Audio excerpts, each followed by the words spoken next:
오늘은 누가복음 5장 27절에서 37절까지의 말씀으로 세포도 주는 새 부대라는 제목으로 잠깐 말씀을 나누겠습니다.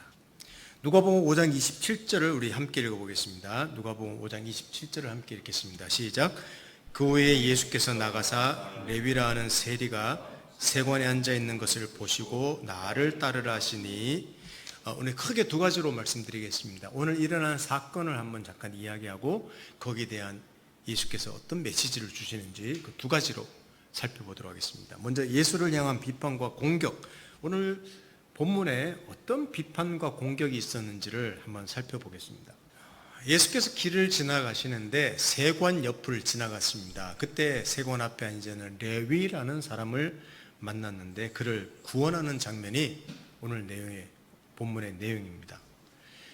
이 레위라는 사람은 유대식 이름으로 말하면 우리 마태복음 할 때 나오는 마태입니다. 마태를 히브리식 이름으로 하면 레위라는 이름을 씁니다. 이 사람의 직업은 여기 세리라고 나왔는데 세관원이었습니다. 지금으로 말하면 국세청에서 일하는 사람입니다. 당시 세리는 동족들에게 굉장히 멸시를 받았습니다. 아예 사람 취급도 안 받았습니다. 왜냐하면 로마라는 제국에 들붙어서 동족들의 피를 빨아먹는 거머리와 같은 존재였습니다.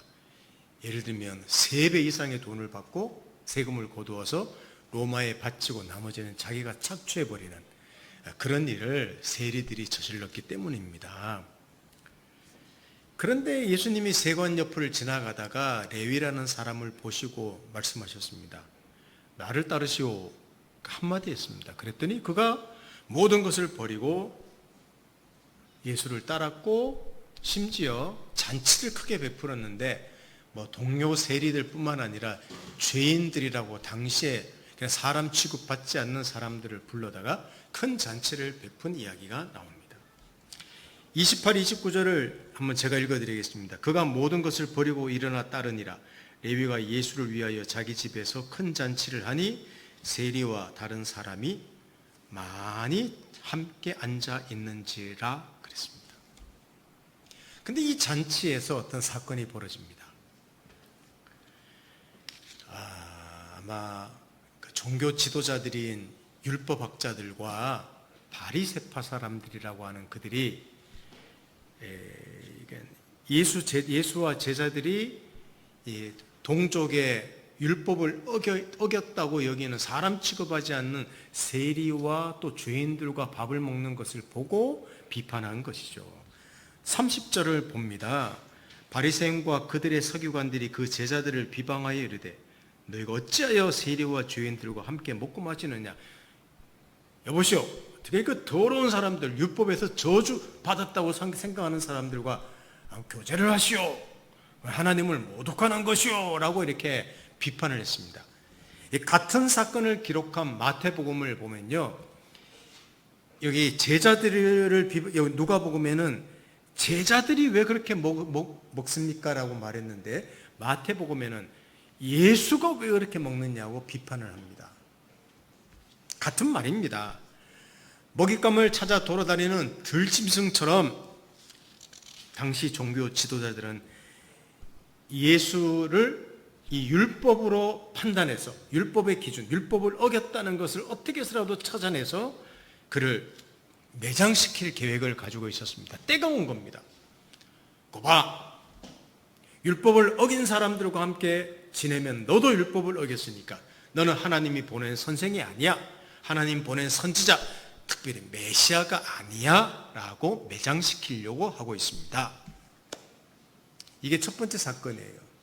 근데 그 자리에서 또 다른 사건이 하나 일어납니다. 그게 오늘 적힌 본문인데, 자, 33절을 같이 읽어보겠습니다.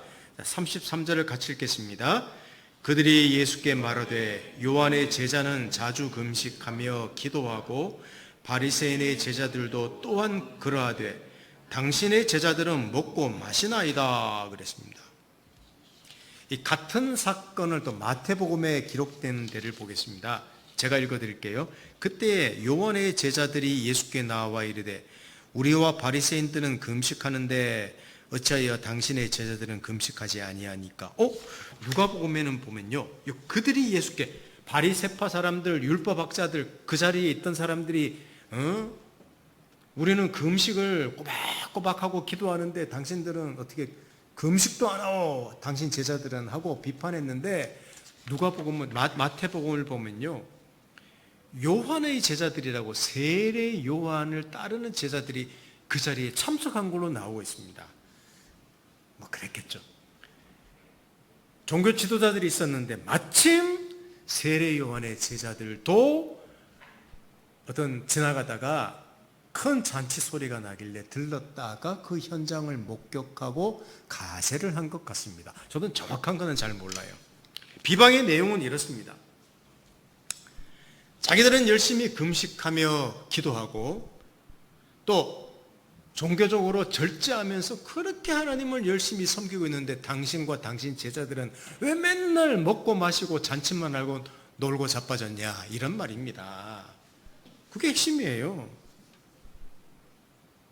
여러분, 그 당시 바리새파 사람들이라는 사람은요, 자기들의 경건을 드러내기 위해서 일주일에 2번씩 금식 기도했습니다.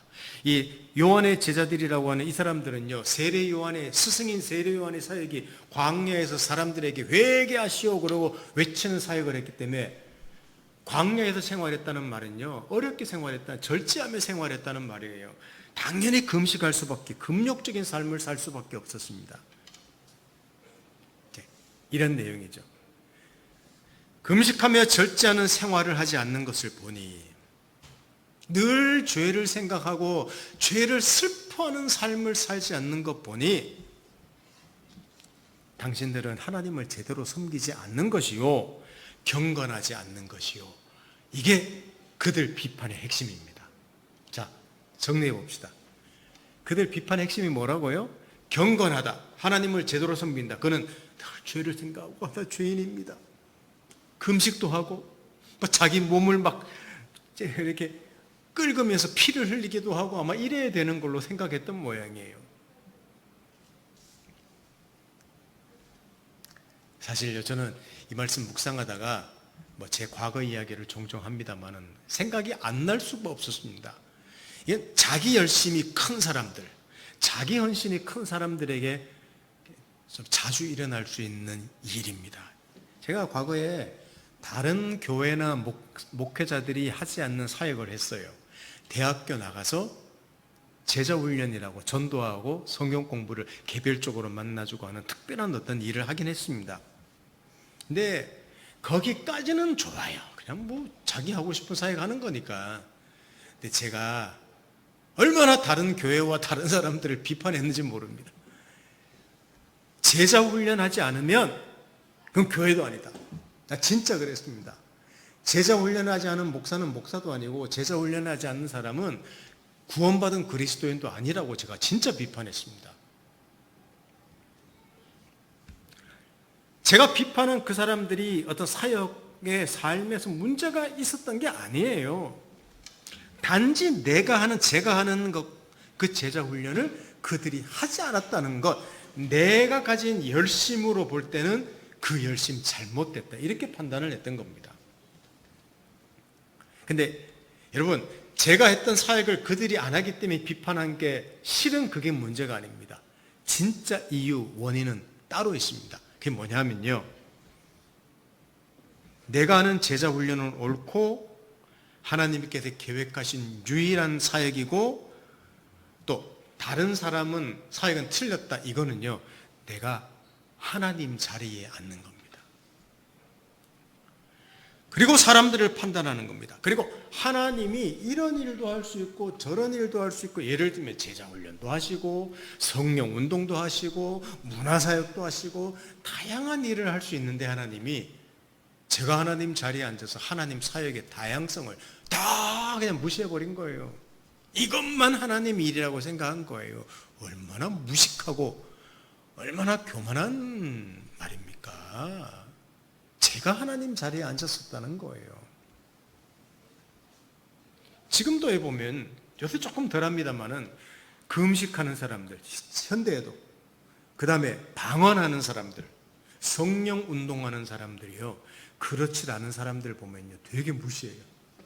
방언도 못하는 것들이 교회 예수 믿는다고 그래? 그런 이야기 해요 진짜. 지금도 자신들이 특별한 열심을 가진 그리스도인이라고 하는 자들 중에서 자신과 다른 사람을 인정하지 않는 경우가 종종 있습니다.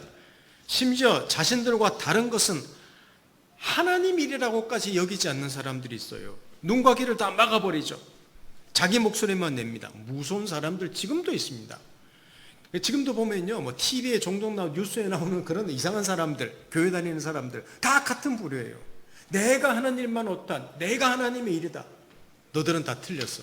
여러분, 이런 일이 지금 예수님 레위를 부르시고 있는 그 장면, 거기서 일어나는 일이라는 겁니다.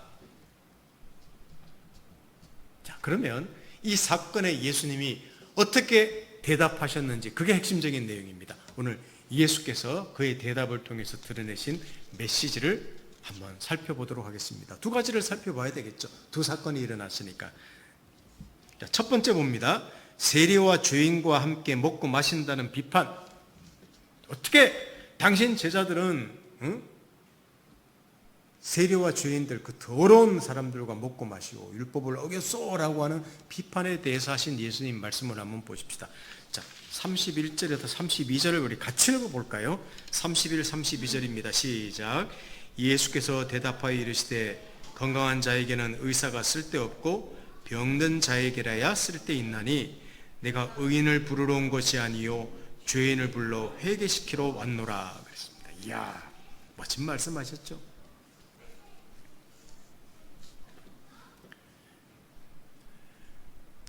자신들의 율법을 지키는 열심과 전통의 잣대로 자랑하거나 다른 사람을 판단하는 것은 여러분 진정한 하나님의 일이 아닙니다. 그러니까 내가 하나님의 뜻을 행하고 있어, 이게 하나님의 뜻이오라는 그런 이름으로 얼마나 많은 사람을 판단하는지 모릅니다. 그런 경우가 있어요. 이렇게 하는 것이 하나님 뜻입니다, 이게 하나님 일입니다, 그러고 다른 것들을 다 무시하는 경우가 있습니다 보면요. 근데 중요한 게 있습니다.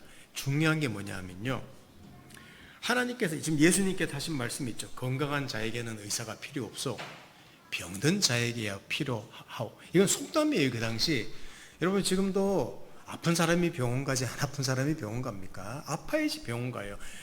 우리 그런 이야기 하지 않습니까? 병원을 자주 가야지 건강해진다는 말 하지 않습니까? 자꾸만 고쳐야 돼요. 문제가 더 고치고. 근데 내가 건강하다고 여기는 사람은 한 방에 갈 수 있습니다. 우리 그런 어떤 내용을 좀 생각하시면 중요한 건 이런 내용입니다. 왜 예수께서 건강한 자에게라야 의사가 필요하다, 나는 건강하지 않은 사람을 부르러 왔다, 이런 말씀을 하셨을까요?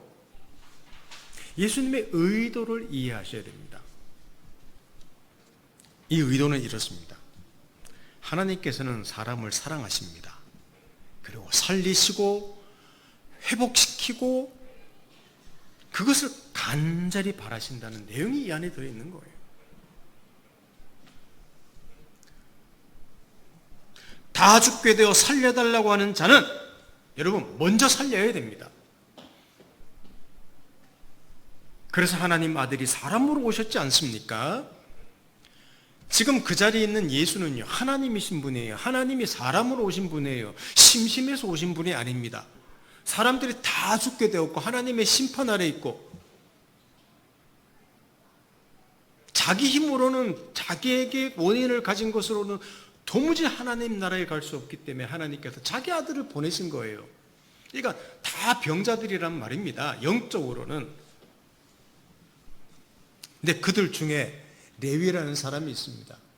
자기가 진짜 병들었다는 걸 아는 사람이죠. 겉으로는 떵떵거리고, 야, 나 로마의 관리야, 자기 동족들한테 큰 소리에 낼지언정 속으로는 썩어 문드러졌던 사람입니다. 그래서 항상 마음에 짐을 가지고 괴로워하고 힘들어하고, 나 같은 사람도 인간으로 살 수 있을까라는 마음을 가졌을 때 예수께서 나를 따라오너라 한마디 해주신 것이 그에게는 오아시스 같았을 것입니다. 바로 그거예요. 그런 생명이 필요한 사람, 회복이 필요한 사람을 듣고 너 율법을 어겼니만이 그게 중요한 게 아니란 말입니다. 살리는 게 중요하다는 말입니다. 그게 오늘 예수께서 행하신 일의 핵심적인 메시지입니다. 예수께서는 이런저런 교리와 전통을 따지지 않았습니다. 사람을 살리기 위해서 창조주가 피조물이 되셨지 않습니까? 그것도 개의치 않았습니다. 나무에 달려 죽는 것은 율법의 저주 아래 죽는 것입니다. 근데 그것조차도 개의치 않고 죽으셨습니다.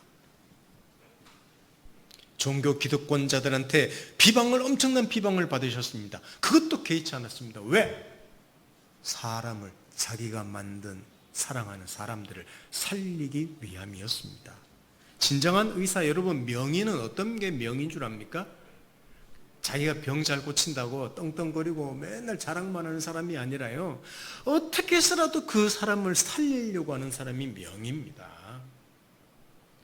그러니까 치료를 잘한다는 많은 사람은 기술이 좋다는 말인데, 기술 좋은 것만을 명의라고 지금 세상은 말하지만 진짜 명의는요, 그 사람을 정말 살려주려고 하는 사람. 예를 들면 정말 자기를 찾아온 사람이 돈이 없어요. 자기는 실력이 있어요. 아마 그래도 그를 살리고 나서 그 다음에 일을 하려고 하는 이런 사람이 명의일 겁니다. 저는 그렇게 생각합니다. 제가 정말로 사람을 도와서 그들이 하나님을 만나고 풍성한 삶을 살기를 정말 원하는 어떤 한 지도자다. 그러면 저는 제자 훈련이라는 걸 잣대로 사람을 판단하지 않았을 거예요. 제가 하나님 마음을 가졌기 때문입니다. 그런데 얼마나 많은 사람에게 상처를 주었는지 저는 모릅니다. 그런 이면에는요, 제가 남들 안 하는 훈련을 한다, 제자 훈련을 한다는 자랑, 교만함이 있었기 때문이라고 저는 지금도 생각해요. 야, 내가 진짜 교만했구나. 진짜 교만했구나. 내가 사람들을 그렇게 무시했구나. 내가 뭔데 한국 교회를 무시하고 수많은 목사님들, 사역자들, 신학자들을 무시하고 그랬는지. 그것은요, 제가 하나님 자리에 앉았었기 때문이에요. 지금도 생각하면 부끄럽습니다. 이것이 이 사건 안에 담긴 메시지예요. 그래, 떠들어라. 내가 율법을 어겼다고 그냥 비방해. 나 비방 받을게. 내 제자들이 율법 어겼다고 막 비방해. 괜찮아. 심지어 나 십자가에 못 박혀 죽어도 괜찮아. 나는 레위라는 한 사람을 살려야 돼. 그와 함께 있는 저 사람들을 살려야 돼. 나는 사람들을 살리러 왔어. 이게 오늘 예수님께서 내가 의인을 부르러 온 것이 아니요 죄인을 불러 구원시키러 왔다고 하는 말씀의 핵심적인 메시지인 것입니다. 한 가지 더 대답을 하셨죠. 금식하지 않는다는 비판에 대한 메시지를, 대답을 한번 잠깐 보십시다. 자, 34절에서 38절, 제가 한 절, 여러분 한 절 같이 읽어볼까요? 시작. 제가 읽겠습니다. 예수께서 그들에게 이르시되 혼인집 손님들이 신랑과 함께 있을 때에 너희가 그 손님으로 금식하게 할 수 있느냐? 그러나 그날에 이르러 그들이 신랑을 빼앗기리니 그날에는 금식할 것이니라. 또 비유하여 이르시되 새 옷에서 한 조각을 찢어 낡은 옷에 붙이는 자가 없나니 만일 그렇게 하면 새 옷을 찢을 뿐이요 또 새 옷에서 찢은 조각이 낡은 것에 어울리지 아니하리라. 새 포도주를 낡은 가죽 부대에 넣는 자가 없나니 만일 그렇게 하면 새 포도주가 부대를 터뜨려 포도주가 쏟아지고 부대도 못 쓰게 되리라. 함께 읽습니다. 새 포도주는 새 부대에 넣어야 할 것이니라. 아멘. 여기 이런 말이 나왔습니다. 혼인집 손님들이 신랑과 함께 있을 때라는 말이 나옵니다. 이게 혼인집 손님들이란 말은 신랑 방에 있는 아이 친구들이란 말인데, 예를 들면 결혼식에 초대받아서 결혼식 준비를 총책임지고 하는 신랑의 친구들을 말하는 겁니다. 그런데 여러분, 그 신랑 친구들이 결혼식을 축하해 주러 왔는데 금식할 수 있습니까? 자, 여러분, 우리는 오늘 결혼식 왔는데 고맙소. 자, 근데 하나님을 경건하게 섬기기 위해서 우리 금식부터 하고 결혼합시다 그러면 말이 됩니까? 이게 미친놈 소리 듣죠? 여러분, 결혼식은요, 즐거워야 되는 거예요. 먹고 마시고 배부르고 그래야지 결혼식입니다. 여기 보시면 신랑은 예수님을 의미합니다. 예수님 비유 중에. 그 다음에 신부는 죄인들이 예수님 신부 되어서 천국 가는 것, 부부가 되는 것, 그걸 의미해요. 잔치죠. 예수께서 이 땅에 오셔서 사람들을 초대하시는 것, 부르시는 것은 천국 잔치를 초대하신 겁니다. 나중에 그분이 십자가에 매달립니다. 그때는 금식해야 됩니다. 그게 오늘 나와 있습니다. 그날에는 금식할 것이니라는 말이 그런 의미입니다. 예수님은 하나님 나라 잔치를 베풀고 있습니다. 금식하며 죄를 슬퍼하는 시대는 끝났습니다. 죄를 사하시며 하나님 나라 백성, 하나님 나라의 하나님 예수 그리스도의 신부가 되는 시대가 왔습니다. 그게 무슨 시대인 줄 아십니까? 복음의 시대예요. 은혜의 시대예요. 누구든지 아무 조건 없이, 자, 바리새인과 서기관들 이런 종교 지도자는요, 어떻게 해서라도 율법을 지켜지되고 못 지키는 사람들을 비방했다고 했지 않습니까? 나만 구원받을 시대, 저놈들은 저 지옥에 나가라. 여러분, 그렇게 가졌는데 그런 시대는 끝났다는 거예요. 누구든지 예수 그리스도 안에서 아무런 조건 없이 오직 믿음으로 하나님 나라 백성이 되게 하셨습니다. 여러분, 그런 잔치가 어디 있습니까? 원래 그 잔치가 지금은 좀 다릅니다만은, 저는 뭐 옛날 시대 살지 않아서 모르겠습니다만, 옛날 잔치 때는요, 뭐 결혼식이나 뭐 환갑이나 동네에서 잔치를 하면요, 동네 거지 다 모였대요. 잔치만큼은 풍요했다 그러더라고요.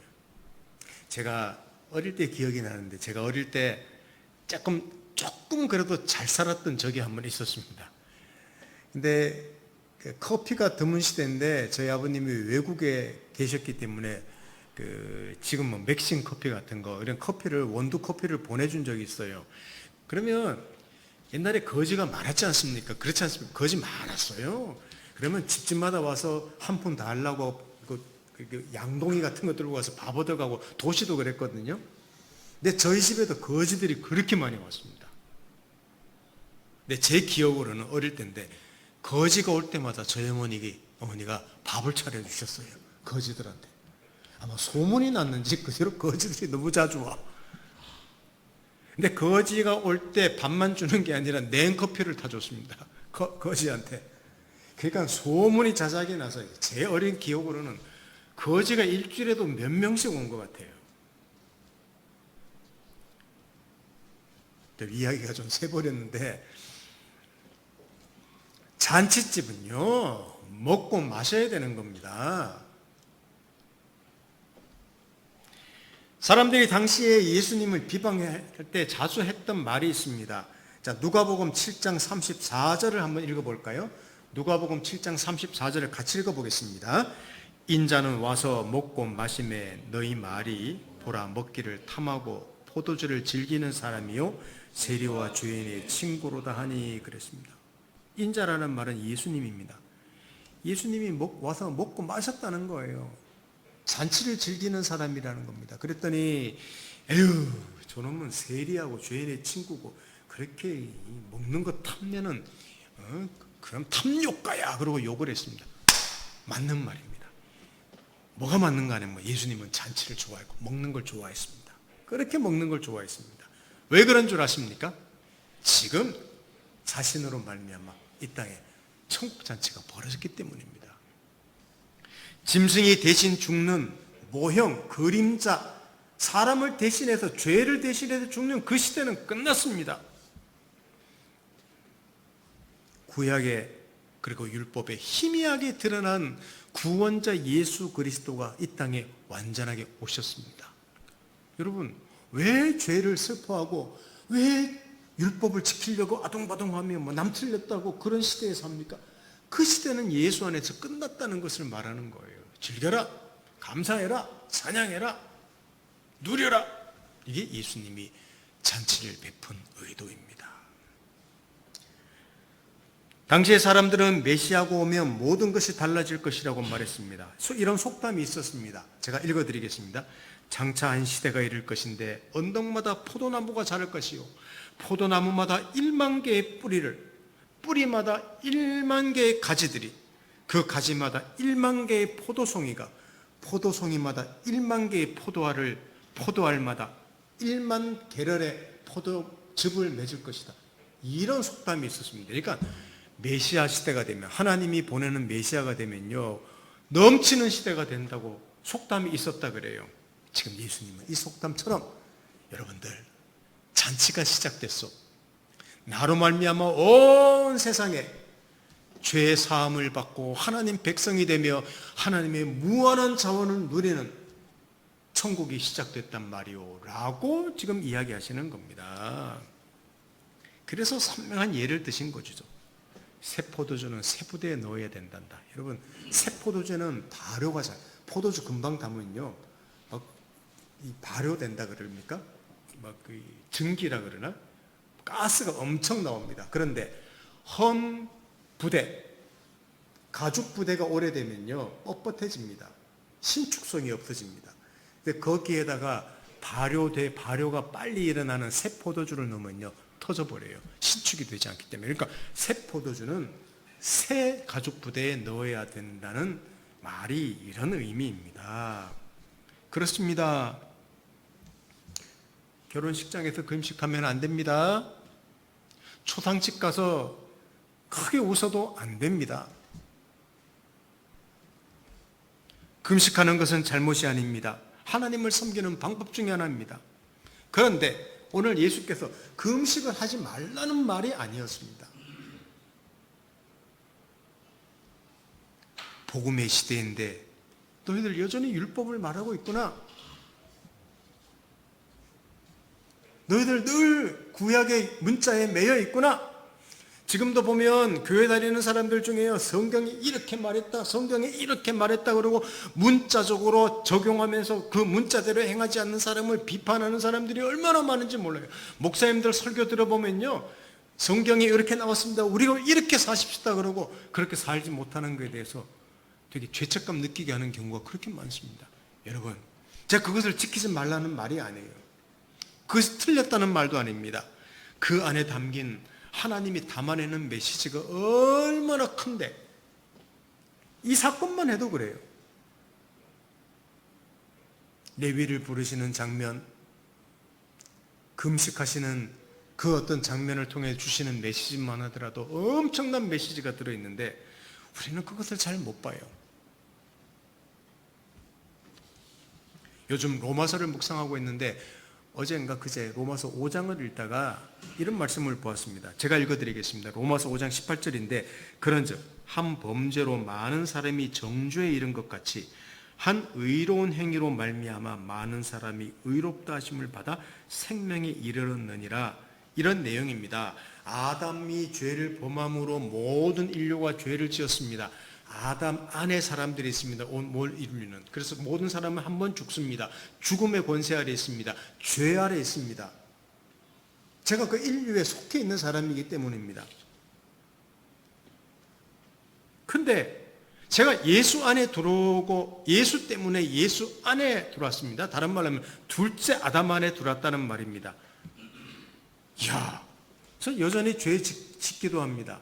연약한 부분 많습니다. 약점 많습니다. 자신감 없어질 때도 있습니다. 교만할 때도 있습니다. 이런 내가 예수 안에 있기 때문에 생명이 넘치는 존재라고 말하고 있어요.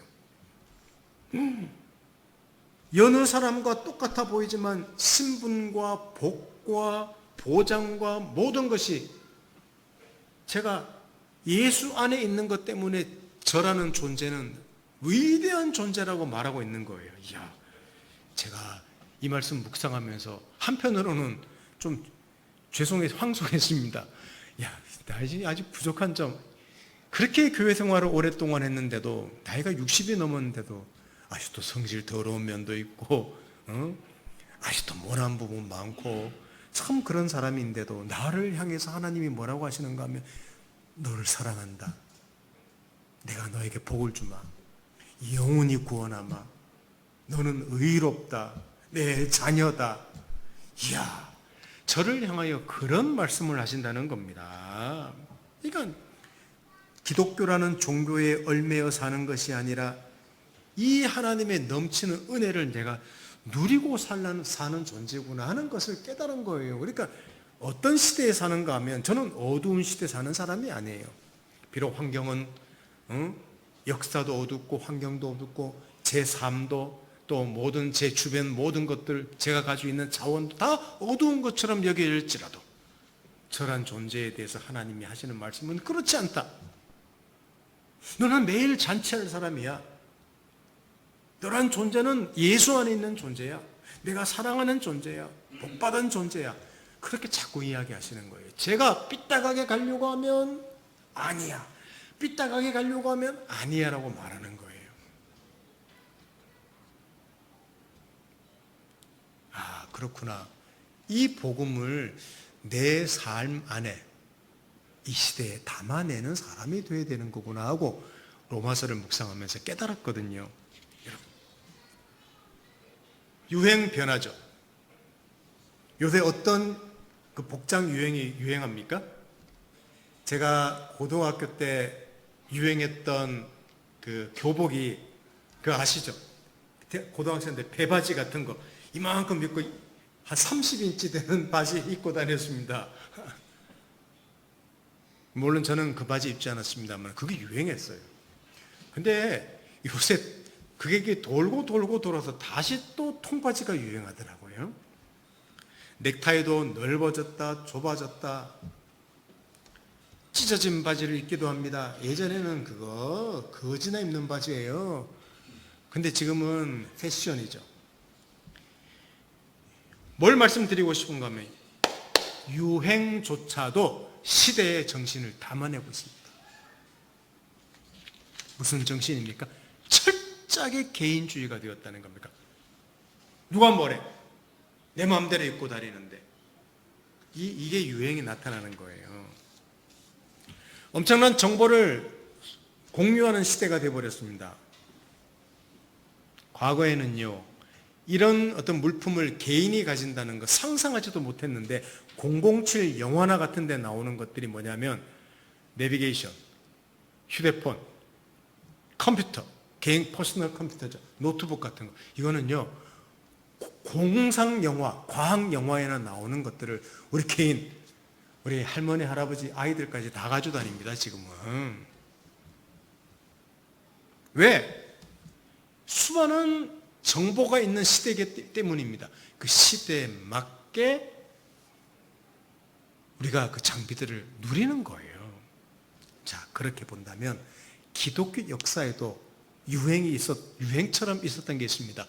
뭐 어떨 때는요, 성령 운동이 있었습니다. 제자 훈련이라고 하는 게 있었습니다. 경배와 찬양이라고 막 교회에서 찬양 부르는 뭐 그런 것이 있었습니다. 월십 문화라고 하죠. 또 기독교 세교관이라는 것을 강조하는 시대가 있었습니다. 근데 저는 기독교 역사에서 있는 이런 것들은요, 유행이라고 보지 않습니다. 그 시대 따라 하나님께서 일하신 것이라고 저는 생각합니다. 지금도 교회는 옷을 갈아입어야 됩니다. 그러나 변하지 않는 게 있습니다. 교회는 옷을 갈아입는다는 말은요, 본질은 변하지 않고 그 교회가 해야 될 일들을 하는데 그 어떤 일을 하느냐? 본질을 담아내는 일을 하는데 시대에 맞게 본질을 담아내는 일을 해야 된다는 거예요. 여러분, 지금 복음을 전하는데 예전처럼 십자가 들고 예수 믿으십시오 하면요, 신고 들어요. 지나가는 사람들한테 교회 나오라고 뭐 주면요, 신고 들어요, 요새는요. 이 시대에 맞는 복음, 이 시대에 맞는 복음의 삶을 갈아입어야 된다는 말입니다.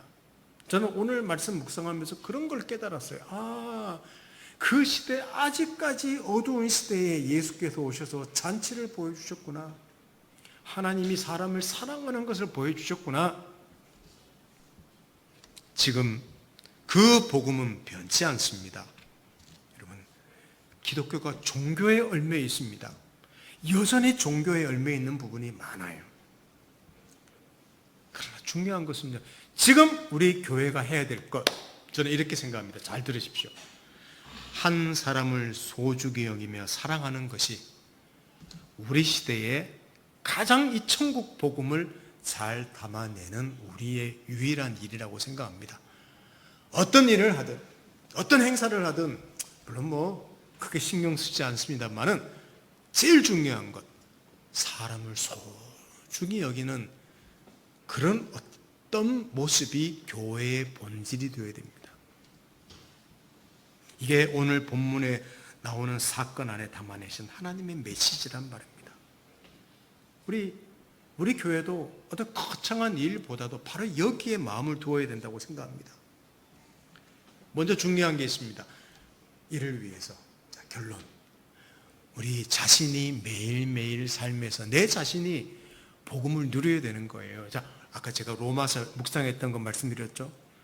나라는 현실은, 모습은 여전히 아닌데 나를 향하여 하나님이 말씀하시는 그 복음은 위대하다는 말이죠.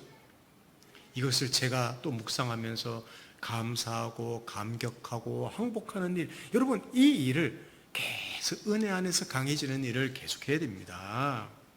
이게 우리가 그 천국의 놀라운 복음을 매일 누리는 거예요. 자신을 사랑할 줄 아는 겁니다. 우리 자신의 삶이 먼저 하나님 나라 잔치가 되도록 해야 된다는 것입니다. 그러면서 우리와 우리 교회가 이 시대에 이 천국의 잔치의 복음을, 은혜의 복음을 어떻게 담아낼 것인가, 우리 그것을 같이 기도하면서 고민해야 돼요. 저와 여러분이, 우리 교회가 또 그것을 담아낼 것을 같이 고민해야 됩니다.